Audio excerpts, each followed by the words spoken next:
সাধন করছে, আপন মনে রাধারানীর নাম গান করছে।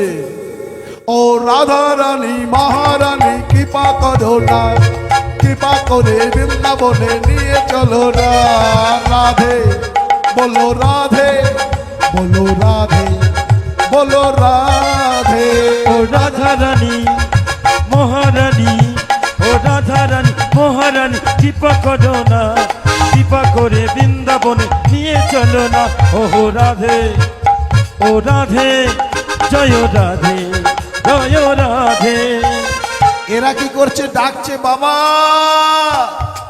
বাবা একবার মুখ খুলে তাকাও আমাদের দিকে। কে? পুণ্ডরিক ডাকছে। কিন্তু সেই রুচি মহিদাস, রুহিদাসের কোনো দিকে খেয়াল নেই।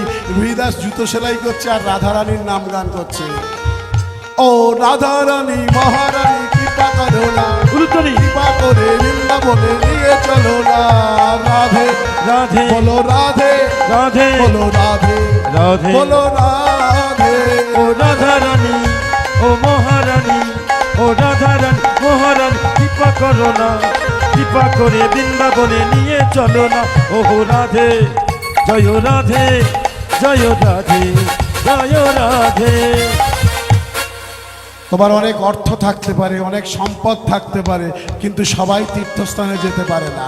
কিন্তু দেখবেন রাধারানীর কৃপা যার উপরে হয়েছে, সে যতই গরিব ভিখারি কাঙাল হোক না কেন, সে অবশ্যই বৃন্দাবনে চলে যাবে। তোমাকে যদি জগন্নাথ দেব না টানে, তুমি কোনোদিন পুরী যেতে পারবে না। তোমাকে যদি রাধারানী না তোমাকে কৃপা করে, তুমি বৃন্দাবনে যেতে পারবে না। তোমাকে মাতা অন্নপূর্ণা দেবাদিদেব মহাদেব না কৃপা করলে, তুমি কাশী বৃন্দাবনে যেতে পারবে না। কেন জানো? তোমার অর্থ থাকতে পারে, মানসিকতা নেই।